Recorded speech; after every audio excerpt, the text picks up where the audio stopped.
پیداوار خدا سے جنگ مت کرنا مدارس بند مت کرنا اذانوں کو اسیری کا کبھی پابند مت کرنا آئیے محترم دوستو ایک بس چھوٹی سی نعت آپ کے ساتھ زندہ سماعتوں کے حوالے کر کے اپنی جگہ لوں بطور خاص ملاحظہ کیجئے بہت ہی عمدہ نعت آپ کی عمدہ سماعتوں کے حوالے کر رہا ہوں کہ شہر مدینہ یاد آیا ہے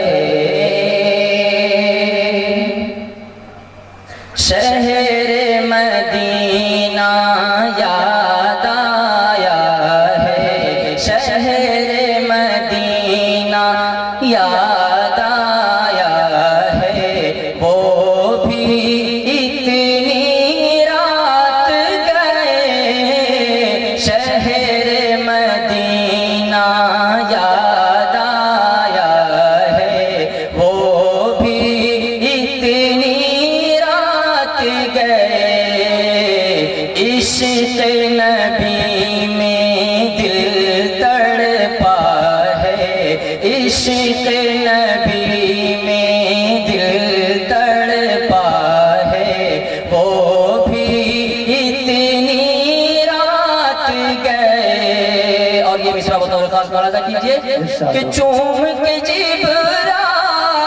جبرائیل نے تلیا آقا کو بیدار کیا آقا کو بیدار کیا کہ عرش پہ رب نے بلوایا ہے عرش پہ رب نے بلوایا ہے وہ بھی اتنی رات گئے عرش پہ رب نے بلوایا ہے وہ بھی اتنی رات گئے اور اللہ اللہ پیارے نبی کی کیا معراج کا منظر ہے کیا معراج کا منظر ہے سارا زمانہ ٹھہر گیا ہے سارا زمانہ ٹھہر گیا ہے وہ بھی اتنی رات گئے سارا زمانہ ٹھہر گیا ہے وہ بھی اتنی رات گئے اور ابو بکر صدیق رضی اللہ تعالیٰ عنہ کے بارے میں شاید کیا ہی عمدہ کلام نے پیش کیا ہے آپ کی عمدہ سماعتوں کے حوالے کر رہا ہوں کہ کس چاہت سے رات گزاری کس چاہت سے رات گزاری وہ بھی سور کی خلوت میں وہ بھی سور کی خلوت میں غار کا ساتھی یاد آیا ہے غار کا ساتھی یاد آیا ہے وہ بھی اتنی رات گئے عشق نبی میں دل تڑپا ہے وہ بھی اتنی رات گئے اور حضرت عمر رضی اللہ تعالیٰ عنہ کی شان میں سے کہ بیت اللہ کی چوکھٹ پر ہے دست دعا پھیلائے نبی دست دعا پھیلائے نبی رب سے عمر کو مانگ رہے ہیں رب سے عمر کو مانگ رہے ہیں وہ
یہ دیوانے سب دیوانے جاگ رہے ہیں، سب دیوانے جاگ رہے ہیں، وہ بھی اتنی رات گئے شہر مدینہ یاد آیا ہے، وہ بھی اتنی رات گئے عشق نبی میں دل تڑپا ہے، وہ بھی اتنی رات گئے۔ سے آپ حضرات سے گزارش ہے کہ جو حضرات اس مدرسے کا تعاون کرنا چاہتے ہیں وہ برائے کرم جو ہے جلد سے جلد اس مدرسے کا تعاون فرمائیں، اور جو بچے یا اسی طریقے سے جو چھوٹے بچے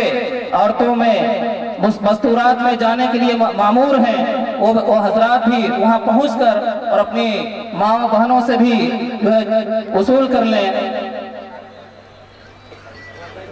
اسی طریقے سے حاجی نجیب اللہ منجھریا کے انہوں نے ماشاءاللہ اس مدرسے کو 4,500 کا جو ہے تعاون فرمایا ہے۔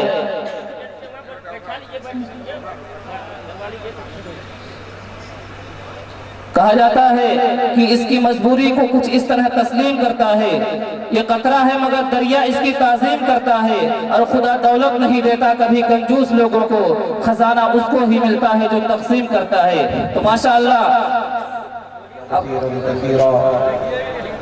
اما بعد فاعوذ باللہ من الشیطان الرجیم بسم اللہ الرحمن الرحیم انا نحن نزلنا الذکر وانا له لحافظون وقال رسول اللہ صلی اللہ تعالی علیہ وسلم ان الذي ليس في جوفه شيء من القرآن كالبيت الخريب وقال عليه الصلاة والسلام من قرأ القرآن فاستظهره وأحل حلاله وحرم حرامه أدخله الله الجنة وشفعه في 10 من أهل بيته كلهم قد وجبت له النار أو كما قال صلى الله تعالى عليه وسلم۔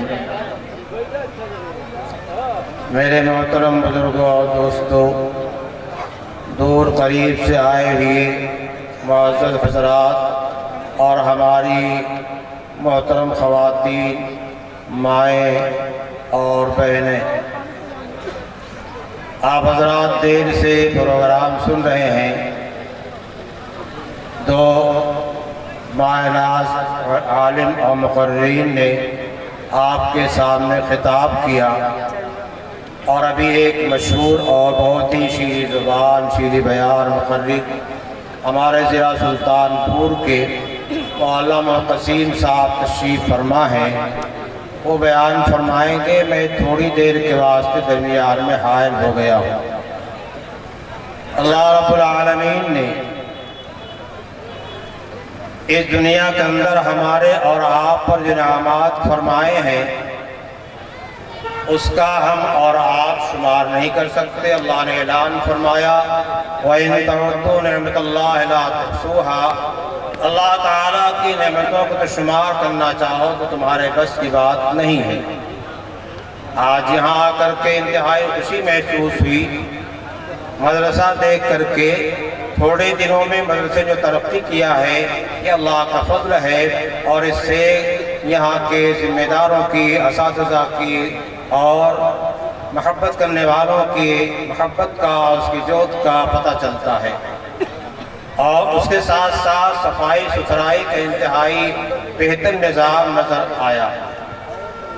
پھر اتنے طلباء کے دستار بندی جنہیں اللہ تعالیٰ نے حفظ قرآن کی دولت سے، ان حضرات کی بدولت حصہ نصیب فرمایا، یہ بہت عظیم نعمت ہے، ایسی نعمت ہے کہ اس کی قدر ہم بیان کرنا چاہیں اور کرنا چاہیں تو اس کا حق ادا نہیں کر سکتے، لیکن جتنا حق ادا کر سکتے ہیں اس میں کوتاہی اور کمی نہیں کرنی چاہیے۔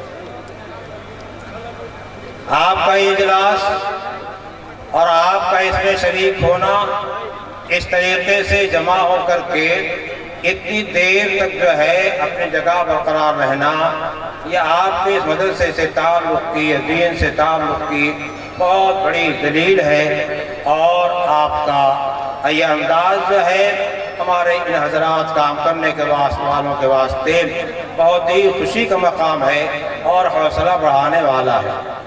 آپ کے سامنے یہ طلباء عزیز جن کی مقدار 25 بیان کی گئی، اور ہو سکتا کچھ رہ گئے ہوں، نہ پہنچے ہوں، بہرحال اس وقت طے تھا 25 حفاظ کرام کی دستار بندی۔ اللہ تعالیٰ نے دنیا میں انعامات فرمائے ہیں، اور اس وقت میں جناب ہمارے پاس موجود ہے۔ قرآن کریم سے بڑی کوئی دولت نہیں ہے۔ قرآن کریم اللہ تعالیٰ کا کلام ہے، اور اللہ تعالیٰ کا کلام اللہ تعالیٰ کی صفت ہے۔ جس طریقے سے اللہ تعالیٰ کی ذات قدیم ہے، ہمیشہ سے ہمیشہ رہنے والی ہے، اسی طریقے سے اللہ تعالیٰ کا کلام جو ہے یہ بھی ہمیشہ سے ہمیشہ رہنے والا ہے۔ تمام صفات قدیم ہے، کلام جو اللہ کی صفت ہے وہ بھی قدیم ہے، اور دنیا میں اس سے کوئی بڑی نعمت جو ہے موجود نہیں ہے۔ اسی طریقے سے دنیا کی نعمتوں میں جہاں کتاب اللہ ہے وہیں رسول اللہ کی نعمت ہے۔ اللہ تعالیٰ کی طرف کتاب کی بھی نسبت ہے، اور اللہ تعالیٰ کی طرف رسول کی بھی نسبت ہے، لیکن کتاب کی نسبت جو ہے وہ اس لحاظ سے کہ اللہ کی صفت ہے، اور رسول کی نسبت اس لحاظ سے ہے اللہ تعالیٰ نے تمام جہان میں، تمام مخلوقات میں ہمارے نبی پاک محمد رسول اللہ صلی اللہ تعالیٰ علیہ وسلم کو سب سے افضل اور برتر بنایا ہے، سب سے افضل بنایا ہے، سب سے برتر بنایا ہے۔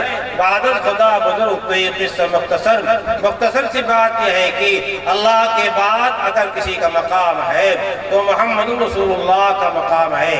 اگر اس نبی پاک صلی اللہ علیہ وسلم کو پیدا کرنا اللہ کا مقصود نہ ہوتا تو اس کائنات کو پیدا نہ فرماتے۔ تو اصل وجود آمدیت نخص نبی کریم صلی اللہ علیہ وسلم تمام موجودات کی اصل ہیں، اور ساری موجودات آپ کے موجود کرنے کی وجہ سے اللہ تعالیٰ نے موجود فرمایا ہے۔ یہ طلبہ جو آپ کے سامنے بیٹھے ہوئے ہیں، انہوں نے 30 پارے قرآن پاک کے اپنے سینوں محفوظ کیا ہے۔ یہ اللہ کا فضل ہے۔ اللہ نے اعلان کیا ہے اِنَّا نَحْنُ نَزَّلْنَا الذِّکْرَ، قرآن ہم نے نازل کیا ہے، وَإِنَّا لَهُ لَحَافِظُونَ، اور قرآن کی حفاظت کا ذمہ ہمارا ہے۔ نبی کریم صلی اللہ تعالی علیہ وسلم پہ قرآن نازل ہوتا ہے، اور جلدی جلدی جلدی جلدی نبی کریم صلی اللہ تعالی علیہ وسلم اپنی زبان کو ہلا رہے ہیں، زبان پہ جو چیز بیٹھ جاتی ہے وہ پھر اپنے وقت پہ نکل آتی ہے۔ حضور پاک صلی اللہ علیہ وسلم جبرائیل کے پڑھنے پر جلدی جلدی زبان ہلاتے تھے تاکہ آپ کی زبان پہ جبرائیل سے جو کلام سن رہے ہیں محفوظ ہو جائے۔ اللہ تعالیٰ نے آیت نازل فرمائی لا تحرک بہ لسانک ان علینا جمعہ و قرآنہ، آپ کو زبان ہلانے کی ضرورت نہیں ہے، آپ کو یہ محنت کرنے کی ضرورت نہیں ہے، ہم آپ کے اندر اس قرآن پاک کو کیا کریں گے؟ محفوظ کر دیں گے۔ ان علینا جمعہ، ہم یاد بھی کرا دیں گے، اور آپ کو ہم یہ قرآن آپ کی زبان مبارک سے پڑھا بھی دیں گے۔ نبی کریم صلی اللہ علیہ وسلم جس طریقے سے تمام صفات کے اندر لائق و فائق ہیں اور آپ کے برابر کوئی نہیں پہنچ سکتا ہے، اسی طریقے سے قوت حفظ بھی نبی کریم صلی اللہ علیہ وسلم کا ایسا تھا کہ آپ کے قوت حافظہ کو کوئی نہیں پہنچ سکتا ہے۔ نبی کریم صلی اللہ علیہ وسلم پہ قرآن نازل ہوا اور آپ نے قوم کو سنایا، اور اس کے بعد سلسلہ چلتا رہا۔ اس زمانے قرآن پاک کی یاد کرنے والے سب چھوٹے چھوٹے بچے نہیں ہیں۔ نبی کریم صلی اللہ علیہ وسلم کی عمر جو ہے 40 سے آگے جا چکی ہے، صدیق اکبر جو ہے 40 کے قریب ہے، عمر فاروق حضرت صدیق اکبر کی عمر کے قریب ہے، اس کے ساتھ ساتھ بہت سارے صحابہ کرام زیادہ عمر والے ہیں۔ حضرت سلمان فارسی 250 برس کے ہیں یا 350 برس کے ہیں، اور اس کے بعد پھر جوان صحابہ بھی ہیں، اور حضرت علی جیسے، عبداللہ جیسے وہ نوعمر صحابہ بھی ہیں۔ سارے سارے کے سارے حضرات جو ہے قرآن پاک یاد کر رہے ہیں۔ اس لیے قرآن پاک کا یاد کرنا اور حفظ کرنا کسی خاص مدت کے ساتھ موقوف نہیں ہے۔ البتہ ابتدا کی جو عمر ہوتی ہے اس عمر کے اندر جو چیز دماغ میں جاتی ہے وہ محفوظ ہوتی ہے، اسے نوعمری میں یاد کرا جاتا ہے۔ اور یہ قرآن کریم کا معجزہ ہے کہ چھوٹے چھوٹے بچے آج کل دیکھ لیجیے آپ برسوں میں 7 برس کے، 8 برس کے، 9 برس کے، 10 برس کے، 12 برس کے بچے جو ہے حفظ قرآن کی دولت سے مالا مال ہو رہے ہیں۔ ابھی ہمارے یہاں سبیت السرابیل میں کئی بچے 9-10 برس کی عمر کے اندر جو ہے وہ حافظ قرآن ہوئے ہیں، اور بہت قلیل مدت میں بعض طلبہ تو 6 مہینے کے اندر قرآن پاک حفظ کر لیا، اور اسی طریقے سے بعد میں 9 مہینے کے اندر اور بعض سے سال کے اندر حفظ قرآن کریم مکمل کیا ہے۔ اور یہ ہر سال نظر آتا رہتا ہے۔ اس سال وہاں 75 طلبہ نے جو ہے 74 طلبہ نے حفظ قرآن کریم کی تکمیل کیا ہے، اور ان کے سروں پہ دستار باندھی گئی، اور ان کے ساتھ جو ہے خصوصی انعام کا برتاؤ بھی کیا گیا۔ 24 طلبہ 21 طلبہ ابھی ایسے 2-4 دن پہلے انہوں نے ایک بیٹھک میں قرآن پاک سنایا ہے، انہیں انعامات سے نوازا گیا۔ انعامات جو ہے اس سے حوصلے بڑھتے ہیں۔ اس طریقے سے سب آپ کی توجہ سے ہوگا۔ مدرسہ کسی ایک آدمی کا نہیں ہوتا ہے، مسجد کسی ایک آدمی کی نہیں ہوتی ہے، خانقاہ کسی ایک آدمی کی نہیں ہوتی ہے، یہ سب کی ہے، اور اس کا ڈر سب کو ہونا چاہیے۔ جو جتنا حصہ لے سکے یہی آخرت میں کام آنے والا ہے۔ جو ہم نے کھا لیا وہ ختم ہو گیا، اور جو آگے بھیج دیا وہ سب سے اچھا ہے۔ باقی جو چھوڑ گیا ورثہ اس کے ساتھ کیا برتاؤ کریں گے پتہ نہیں ہے۔ بہرحال یہ حفاظ کرام انہوں نے قرآن کریم کی تکمیل کیا۔ ایک جگہ میں دستار بندی کے جلسے میں گیا، وہاں ایک صاحب جو مدعو تھے انہوں نے تقریر بھی کیا، اور تقریر کے بعد میرے کمرے میں سامنے آئے اور یہ کہنے لگے صاحب یہ دستار بندی کیا چیز ہے، یہ دستار بندی کیا چیز ہے۔ میں نے انہیں جو ہے ان کے لحاظ سے جواب دیا۔ میں نے کہا یہ بات آپ کو اس وقت کہنی چاہیے تھی جس وقت میں آپ کے پاس دعوت نامہ گیا تھا، آپ دعوت نامہ لے کے آئے، آپ نے تقریر کیا، میں نے کیا، ہر کام میں برابر کے شریک ہیں، آپ کو مجھ سے سوال کا کیا حق حاصل ہوتا ہے۔ اس کے بعد اور ایک عالم پاس گئے، کہنے لگے میں تو معاذ صاحب سے سمجھوں گا استاد محترم سے۔ میں نے کہا سمجھ لیجئے۔ پھر میں نے کہا یہ عجیب بات ہے، دستار جو ہے صحابہ نے باندھی، دستار نبی کریم صلی اللہ تعالیٰ علیہ وسلم نے باندھی، دستار ائمہ نے باندھی، محدثین نے باندھی، اور ہماری جماعت میں یہ دستار چلی آ رہی ہے۔ اگر آج سب سے بڑی کتاب قرآن کریم کو حفظ کیا ہمارے چند بچوں نے، اور ان کے سروں پر یہ دستار باندھی گئی، تو کیا بات ہے؟ آپ کا دل کچوٹ رہا ہے کیا؟ یہ تو خوشی کی چیز تھی، خوشی کی چیز تھی، خوش ہونا چاہیے تھا، لیکن کچھ لوگوں کو اعتراض کرنا ہی آتا ہے، اعتراض کرنا ہی آتا ہے۔ بہرحال یہ بچے آپ کے سامنے حفظ قرآن کریم کرنے والے ہیں۔ حدیث پاک میں آتا ہے، میں نے روایت پڑھی ہے، ان الذی لیس فی جوفہ شیء من القرآن کالبیت الخریب، جس سینے کے اندر قرآن کا کوئی حصہ نہ ہو وہ ویرانہ ہے۔ اس حدیث کو نبی پاک صلی اللہ علیہ وسلم نے بیان کیا، صحابہ کو سنایا، صحابہ نے ہم کو سنایا، آج حدیث کی کتابوں میں لکھی اور پڑھی اور سنائی جا رہی ہے۔ آخر ایسا حضور پاک صلی اللہ علیہ وسلم نے کیوں فرمایا تھا؟ اسی واسطے فرمایا تھا کہ نبی کریم صلی اللہ تعالیٰ علیہ وسلم کے فرمان پر مسلمان جان دینے والا ہے، ٹوٹ پڑنے والا ہے۔ نبی کریم صلی اللہ علیہ وسلم کا شہدائی ہے۔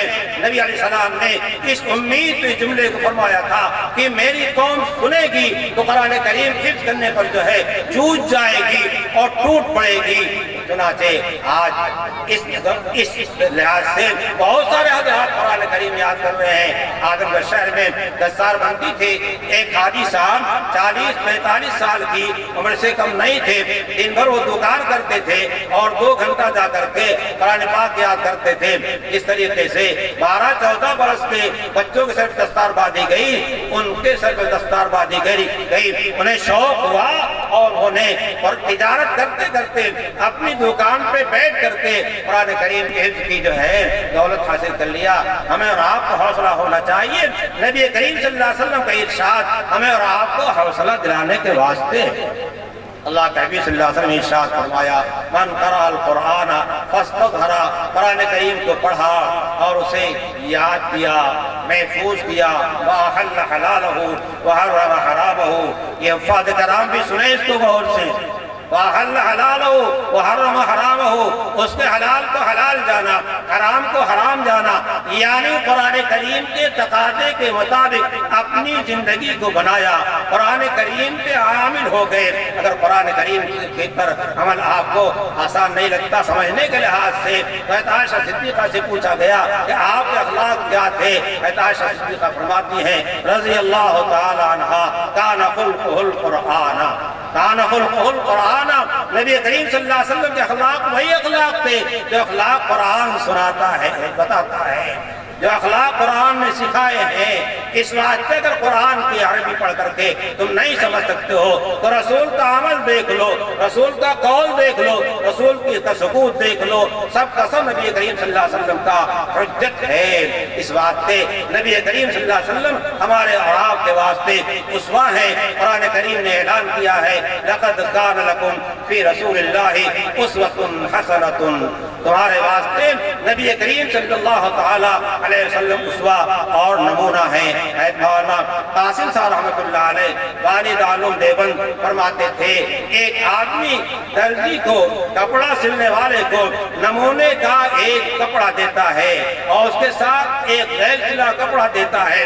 درزی اس کپڑے کو نمونے کے مطابق اگر سلتا ہے تو اجرت کا محتاج، اجرت کا وہ حقدار ہوتا ہے، اور اگر اس نے گڑبڑ کیا تو اس سے تاوان لے جاتا ہے اور کچھ اس کو سنایا بھی جاتا ہے. تو فرماتے ہیں نبی کریم صلی اللہ علیہ وسلم آپ جو ہے یہ پوری امت کے واسطے اسوہ اور نمونہ ہیں. امت کا جو فرق نبی کریم صلی اللہ علیہ وسلم کی سنتوں کے مطابق جتنا زیادہ ہوگا نبی کریم صلی اللہ علیہ وسلم کا اور اللہ رب العالمین کا اتنا ہی محبوب ہوگا. اس واسطے اسوہ نبی اکرم صلی اللہ علیہ وسلم کو ہمیں اپنا اسوہ بنانا چاہیے، اخلاق نبی کو اپنے اندر لانا چاہیے صلی اللہ تعالی علیہ وسلم.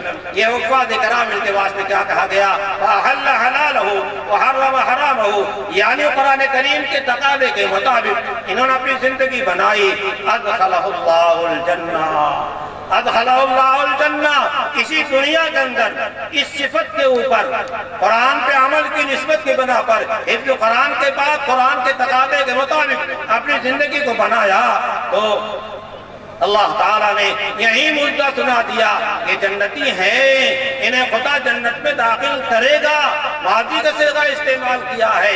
ایک تو خدا کی بات وہی پختہ تر پختہ ہے، اس کی پختگی کتنی اونچی ہے ہم بیان نہیں کر سکتے، اور اس کے ساتھ ماضی کا صیغہ اسی واسطے استعمال کیا ہے بالکل یہ کام ہونے والا ہے، یہ ہو کر رہے گا. یعنی یہ طلباء جو آپ کے سامنے بیٹھے ہوئے ہیں اگر یہ قرآن کریم کے مطابق اپنی زندگی گزار کر کے ایمان کو دائرہ روشید جو ہے یہ جنت میں چلے جائیں گے. کسی بھی علم کے بارے میں، کسی بھی فن کے بارے میں، کسی بھی ڈگری کے بارے میں، کسی بھی عہدے کے بارے میں یہ نہیں کہا گیا ہے کہ ان کو جنت میں داخل کر دیا جائے گا.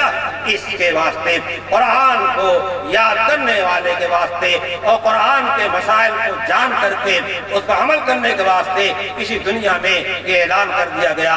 اتنے ہی پہ اللہ تعالیٰ نے بس نہیں کیا، اپنے حبیب پاک صلی اللہ علیہ وسلم کی زبان سے سنا دیا وَشَفَّعُهُ فِي عَشْرَةٍ مِّنْ أَهْلِ بیتہ کلہم قد وجبت لہ النار. اور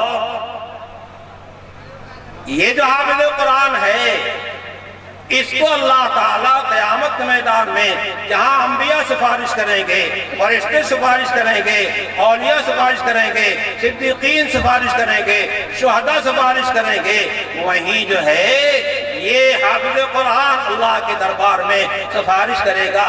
اس کے واسطے اپنے خاندان والوں کے واسطے اپنے خاندان والوں کے واسطے کئی آدمی کی سفارش 10 کا بیانہ ان کو یہیں مل گیا ہے۔ اللہ نے بیان کر دیا کہ 10 آدمیوں کے بارے میں جو دنیا سے ایمان کے ساتھ گئے ہیں اور گناہ کبیرہ کی بنا پر ان کے واسطے جہنم کا فیصلہ ہو چکا تھا۔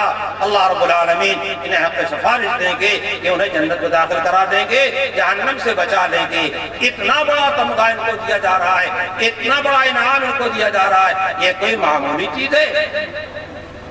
اور اس کے ساتھ ساتھ حافظ قرآن کے والدین، حافظ قرآن کے والدین کے واسطے حدیث پاک میں آتا ہے جہاں اولین و آخرین جمع ہو گئے قیامت کے میدان میں، قیامت کے میدان میں اللہ تعالیٰ ان کے والدین کے سر پہ ایک بڑا عظیم تاج رکھیں گے۔ اس تاج کی خوبی اور اس کی اچھائی، اس کی شکل، اس کی حیت اس دنیا میں کوئی بیان نہیں کر سکتا ہے۔ اس واسطے وہ آخرت کی عالم بالا کی نعمت ہے، ہمارے تصور سے وراء الورا اور پیچھے ہے۔ بس ایک صفت بیان کی گئی ہے، والدین کے سر پہ جو تاج رکھا جائے گا حافظ قرآن عامل بالقرآن کی شخص کے ساتھ کیا رکھا جائے گا؟ تاج رکھا جائے گا۔ اس کی ایک صفت حدیث پاک میں بیان کی گئی ہے، اتنا روشن ہوگا، اتنا روشن ہوگا، اتنا روشن ہوگا وہ تاج جیسے کسی کے گھر میں سورج اتر آوے۔ آج فلاسفہ کی تحقیق کے مطابق سورج چوتھے آسمان پر ہے، اس کے روشنی کا حال آپ جانتے ہیں، اور جس وقت اس کے گھر میں آ جائے گا اس کی روشنی کا کیا عالم ہوگا۔ بڑے خوش نصیب وہ والدین ہیں، بڑے خوش نصیب جو ہے ان انفاظ کے گھر والے ہیں، اور بڑی خوش نصیب وہ ماں ہے جس نے کاٹ کپڑ کر کے اپنے بیٹے کے واسطے پیسے مہیا کر کے پھٹے پرانے کپڑے جوڑ جاڑ کر کے پہنا کر کے کسی طریقے سے حافظ قرآن بنا دیا۔ وہ ماں بڑی خوش قسمت ہے، وہ باپ بڑا خوش قسمت ہے۔ اور جن حضرات نے ان کے واسطے ان پہ خرچ کر کے مدرسے میں انتظام کر دیا، سائے کا انتظام کر دیا، حافظ قرآن کا انتظام کر دیا، کھانے پینے کا انتظام کر رہے ہیں، تو کیا اللہ تعالیٰ جو حافظوں کو اتنا عطا فرمائیں گے انہیں محروم فرما دیں گے؟ اللہ تعالیٰ انعام دینے سے گھبراتا نہیں ہے، اللہ تعالیٰ کا انعام دینے سے کچھ گھٹنے والا اور کمی ہونے والی چیز نہیں ہے۔ اس واسطے جو ادا کرتے ہیں، دیتے ہیں، اپنے اس رقم کو چندے کو معمولی نہ سمجھیں۔ اس واسطے ایک تو ہم نے ان کے والدین کے بارے میں بتایا، ان حفاظ کو جو اللہ تعالیٰ انعام دیا وہ بتایا، اور اس کے بعد جب اس کے اندر یہ بات آئی یہ عامل بالقرآن ہیں، آج ان کے سر پہ دستار باندھ دی گئی ہے۔ یہ دستار اتنے مجمع کے سامنے باندھی گئی ہے، یہ سارا مجمع گواہ ہے، اور نہ معلوم کتنے فرشتے یہاں ہوں گے جو گواہ بننے ہوں گے۔ ان کے سامنے ان طلباء کے اوپر دستار باندھی گئی ہے، ان کے واسطے بھی درس عبرت ہے، ان کے گھر والوں کے واسطے بھی درس عبرت ہے۔ یہ آج سے اتنے لوگوں کے سامنے اتنے بڑے بڑے علماء کرام کے ہاتھوں ان پہ دستار باندھی گئی ہے، تو اس کا خیال کریں اور اس کا دھیان دیں۔ اب اس دستار کو رسوا نہ کریں، ان دستار باندھنے والوں کو رسوا نہ کریں، اپنے اساتذہ کرام رسوا نہ کریں۔ آج سے یہ طے کریں یہیں بیٹھے بیٹھے اس مجمع کے سامنے اپنے دل میں خدا پاک سے اور اس کے ساتھ پھر اپنے اساتذہ کرام سے دل طے کریں، اب ہم کوئی گناہ نہیں کریں گے، کوئی چھوٹا کام نہیں کریں گے، کوئی گری ہوئی حرکت نہیں کریں گے۔ یہ اسلامی دستور ہے، اسلامی اخلاق ہے، قرآن کے اخلاق ہے، اپنی پوری زندگی اسی کے مطابق گزاریں گے۔ اور ان کے والدین بھی اس بات کو طے کریں، ان کے بعد بہت خوش ہو رہے ہوں گے، ان کی خوشی کوئی حد نہیں ہوگی، لیکن خوشی اس وقت ہم سمجھیں گے جب آپ یہ طلبہ یہاں سے جو مسائل قرآن اور حدیث اور دینیات سیکھ کر کے جائیں، اس کے مطابق اپنے گھر کا ماحول بنانا چاہیں اور بتا دیں فلاں کام جو ہے گناہ ہے اسے چھوڑ دو، اور کھانا اس طریقے سے کھایا جاتا ہے، پانی ایسے پیا جاتا ہے، بستر پہ ایسے لیٹا جاتا ہے, گھر میں ایسے داخل ہو جاتا ہے, گھر سے ایسے نکلا جاتا ہے. نماز کی یہ اہمیت ہے, تلاوت کی اہمیت ہے, اور اسی طریقے سے اور چیزیں بیان کریں. گھر والوں کی ذمہ داری ہے کہ آج جب علماء کرام نے ان کے ہاتھوں میں دستار باندھی ہے, ان علماء کرام کی لاج رکھیں اور اپنے گھر کو سنت کا نمونہ بنائیں, اور کوئی کام خلاف سنت نہ ہو. آج تو بڑے آسان مسائل ہیں اور بہت آسان شکلیں ہیں. ایک فون لگا کر کے مفتی صاحب سے آپ سنت کا طریقہ معلوم کر سکتے ہیں, کسی بھی پڑھے لکھے آدمی سے آپ سنت کا طریقہ معلوم کر سکتے ہیں, اور اپنے گھروں کو قرآن پاک کی تلاوت سے, ذکر سے اور آج سے آباد کیجئے. حدیث پاک میں آتا ہے اپنے گھروں کو قبرستان نہ بناؤ. لا تجعلوا بیوتکم مقابرا, اپنے گھروں کو قبرستان نہ بناؤ. قبرستان کا کیا منظر ہے خدا معلوم. یہ شہر خاموشاں کیسی بستی ہے, زمین آباد ہو جاتی ہے, ویرانی نہیں جاتی. قبرستان میں ایک قبر سے 70 مردے نکلیں گے, اور آپ جا کے دیکھیے قبرستان کھنڈر کا کھنڈر ہے, ویرانہ کا ویرانہ ہے. وہاں کوئی تلاوت کرنے والا نہیں ہے, کوئی نماز پڑھنے والا نہیں ہے, کوئی ذکر کرنے والا نہیں ہے, سب کے سب پڑے سو رہے ہیں. تو اپنے گھروں کو قبرستان نہ بناؤ. نبی کریم صلی اللہ علیہ وسلم نے اس روایت کے ذریعے ہم سے کیا چاہا ہے؟ اپنے گھر میں ذکر کرو, تلاوت کرو, نماز پڑھو, کلمہ لا الہ الا اللہ کا ورد کرو, لا الہ الا اللہ, لا الہ الا اللہ, اور اللہ اللہ پڑھو, درود پاک پڑھو. نبی کریم صلی اللہ تعالی علیہ وسلم کے اوپر درود بھیجو. ہمارے حضرات مشائخ چشتیہ, نقشبندیہ, خاص کر ہمارے حضرات اکابر علماء دیوبند, یہ چاروں سلسلے کے جامع ہیں, لیکن چشتیت میں غالب ہے. یہ حضرات سب سے کم وظیفہ جو بتاتے ہیں صبح کو جو ہے کم سے کم 100 مرتبہ تیسرا کلمہ, 100 مرتبہ کلمہ طیبہ لا الہ الا اللہ, 100 مرتبہ درود شریف آپ کو جو یاد ہو اس کو پڑھیے, اور 100 مرتبہ استغفار کیجئے. یہی کام صبح کو, یہی کام شام کو. یہ بہت ایک دم ابتدائی خوراک ہے. ہماری عورتیں بھی اس کا اہتمام کریں, مرد بھی اس کا اہتمام کریں. ذکر اذکار میں چلنے کے واسطے کسی اللہ کے بندے کو جس نے اس راہ کو طے کیا ہو اور سلوک کو طے کیا ہو, اور اس سے رابطہ قائم کریں, اور شوہروں کے واسطے رابطہ قائم کریں, محارم کے واسطے رابطہ قائم کریں, اپنے گھروں کو ذکر سے آباد کریں. میں ایک قصہ وقت سنا کر ختم کرتا ہوں تاکہ تاخیر نہ ہو. آپ حضرات نے سنا ہوگا نام مجنون کا. مجنون جو ہے وہ صحرا میں بیٹھا ہوا تھا, ریت اور بالو برابر کر کے انگلیوں سے کچھ لکھ رہا تھا. ایک آدمی ٹہلتا پھرتا جنگل میں, جو جنگلات میں جایا کرتا تھا, وہ پہنچا.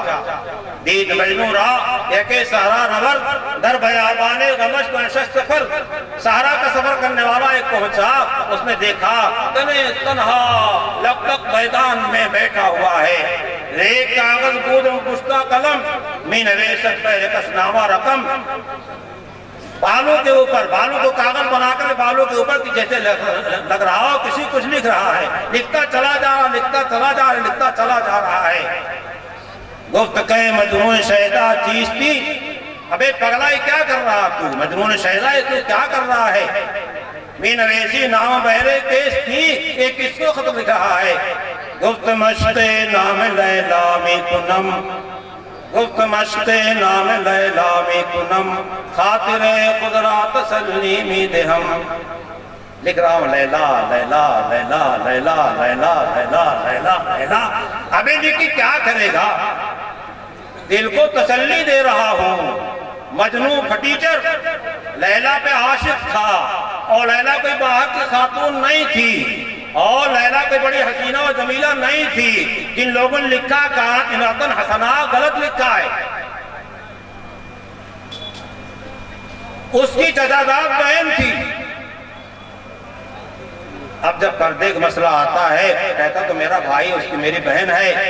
20 قصے لکھے قصص عرب میں, جس میں زیادہ تر واقعات لکھے ہیں چچیرے بھائی بہنوں میں معاشقہ ہوا ہے, ایسا تعلق ہوا ہے مختلف قسم کے انداز سے. قصص عرب کیا 3-4 جلدوں میں اس میں واقعات لکھے ہوئے ہیں. اس واسطے یہ پردہ جو ہے یہ عجیب چیز ہے. ایک چیز اور سامنے آ گئی. ابھی مولانا نے زبیدہ کا واقعہ بیان کیا. ہارون رشید بیوی بڑی صالحہ, بڑی نیک, بڑی عجیب خاتون تھی، بڑی خدمات اس کی ہیں۔ زبیدہ سنگار کر رہی تھی، کمرے میں بیٹھی ہوئی تھی، سنگار کرتے ہوئے جو ہے غلام جھٹکے سے آ گیا۔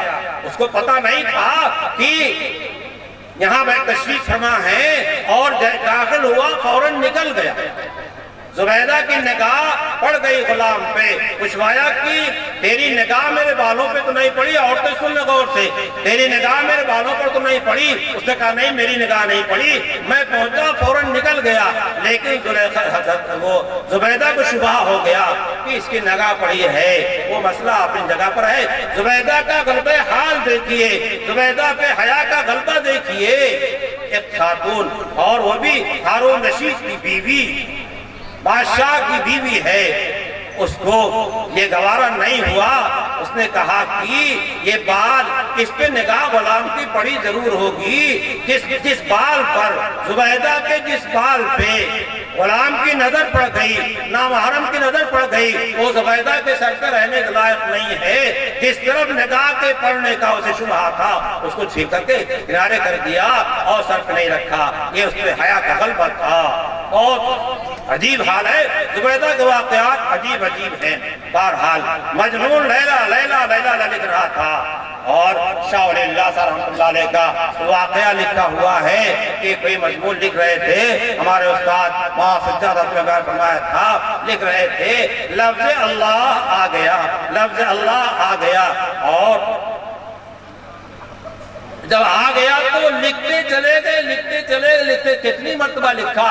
1000 مرتبہ لکھ ڈالا۔ ایسا جذب طاری ہوا، اور ایسا عشق الہی میں مہو ہوئے، ایسا اللہ کی محبت میں ڈوب گئے، نام اللہ آیا تو پھر لکھتے چلے گئے۔ کیا ہمارا بھی یہی لگاؤ ہے؟ ہمارا بھی تعلق ہے؟ آتا ہے اس کے بارے میں، مجنون کے بارے میں، امر علی دیار لیلا اقبل الجدار الجدارا، لیلا کی گلیوں میں گھومتا ہوں، ادھر جاتا ہوں ادھر جاتا ہوں، اور کبھی اس دیوار کو بوسہ دیتا ہوں، کبھی اس دیوار کو بوسہ دیتا ہوں، کبھی اس دیوار کو بوسہ دیتا ہے۔ یہ میرے محبوبہ لیلا کی گلی کی دیواریں ہیں۔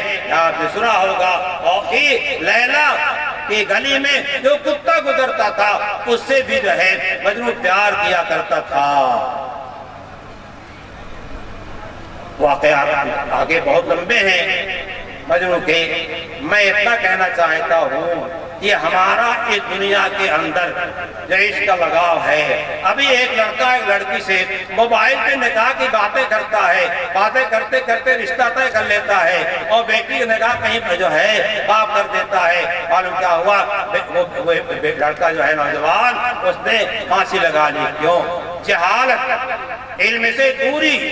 اس نے سمجھا کہ میں تو اس سے نجات پا گیا، میرے دل میں جو اس کی محبت ہے، یہ محبت جو ہے نکلنے والی نہیں ہے، اس سے نجات کی شکل یہی ہے کہ گلے میں پھانسی لگا لی جائے۔ لیکن اس کے سامنے عذاب آخرت اور عذاب برزخ کا کوئی نقشہ موجود نہیں تھا، اس لیے پھانسی لگا لیا۔ اسی واسطے کہا جاتا ہے کہ یہ علم دین آپ سکھائیے، پڑھائیے، عقائد درست کرائیے، اعمال درست کرائیے، شریعت سے واقف کرائیے، یہی اصل دین ہے، اصل علم ہے۔ اور علم گرا بحق رنمات جہالت، جو علم اللہ تک نہ پہنچا دے وہ علم ہے ہی نہیں ہے، وہ جہالت ہے، وہ علم نہیں ہے، وہ معلومات ہیں دنیا کے حاصل کرنے کے واسطے۔ آپ جائیے، سیکھیے، نوکریاں کرائیے، جائز ناجائز نوکری نہ کرائیے گا، اور مختلف قسم کے آپ روزی حاصل کرنے کے ہیلے تلاش کیجئے اور کیجئے۔ قرآن کریم نے جمعے کے بارے میں ذکر کے ارشاد فرمایا، فَإِذَا قُضِيَتِ الصَّلَاةُ فَانتَشِرُوا فِي الْأَرْضِ وَابْتَغُوا مِن فَضْلِ اللَّهِ۔ جب نماز جمعہ کو ادا کر لی جائے، جاؤ اللہ کا رزق تلاش کرو، جاؤ اللہ کا رزق تلاش کرو، لیکن رزق تلاش کرو کیسے؟ اللہ نے حکم دیا ہے تو اللہ کے حکم سے جا رہے ہو، اللہ کا حکم تلاش کر رہے ہو تو اللہ کی مرضی کے مطابق تلاش کرو۔ اسی واسطے ہمارے حضرات فرماتے ہیں اکابر رحمت اللہ علیہم، دو طریقہ ہے، ایک تو نبی کریم صلی اللہ تعالی علیہ وسلم کے بتانے کے مطابق ہمارا ہر کام ہونا چاہیے، اور دوسرے اللہ کو راضی کرنے کے واسطے ہونا چاہیے۔ ابھی آپ حضرات نے چندہ دیا ہے، اگر کسی کے دل میں اعلان اور شہرت کا داعیہ پیدا ہو گیا ہو، اب سے نیت صحیح کر لو کہ ہم اللہ کے واسطے دے رہے ہیں۔ جتنا اخلاص کے ساتھ آپ چندہ دیں گے، تشہیر وغیرہ کوئی ضرورت نہیں ہے، جتنا اخلاص کے واسطے چندہ دیں گے۔ مولانا اشارہ فرما رہے تھے، اللہ اتنا ہی قبول فرمائے گا۔ اخلاص اصل ہے، اور اخلاصی کے لحاظ سے اعمال کا ثواب بڑھتا چلا جاتا ہے۔ اس لیے اخلاص اختیار کیجئے، اللہ پہ بھروسہ کیجئے، اور اپنی مجلسوں میں دینی مذاکرہ کیجئے، اپنے گھروں میں دینی کتابیں رکھیے، دینی ماحول بنائیے۔ جو حالت اس وقت چل رہی ہے انتہائی فتنے کی چل رہی ہے، اللہ کی طرف آ جاؤ، پھر کوئی مسئلہ نہیں ہے، پھر کوئی مسئلہ نہیں ہے۔ جتنا حوادث کا فیصلہ ہمارے گناہوں کی بنا پہ کرتا ہے، ہم اللہ سے صلح کر لیں، معافی مانگ لیں، توبہ کر لیں، اللہ پہ رحمت نازل فرمائے گا۔ اس واسطے اپنے گھروں کو آباد کرو، اپنے گھروں میں فضائل کی تعلیم جاری کرو۔ تھانوی رحمۃ اللہ علیہ کی کتاب کا مجموعہ ہے اصلاحی نصاب، بڑے عمدہ مضامین عقائد وغیرہ کے اور اعمال کے ہیں، اس کو اپنے گھروں میں پڑھیے۔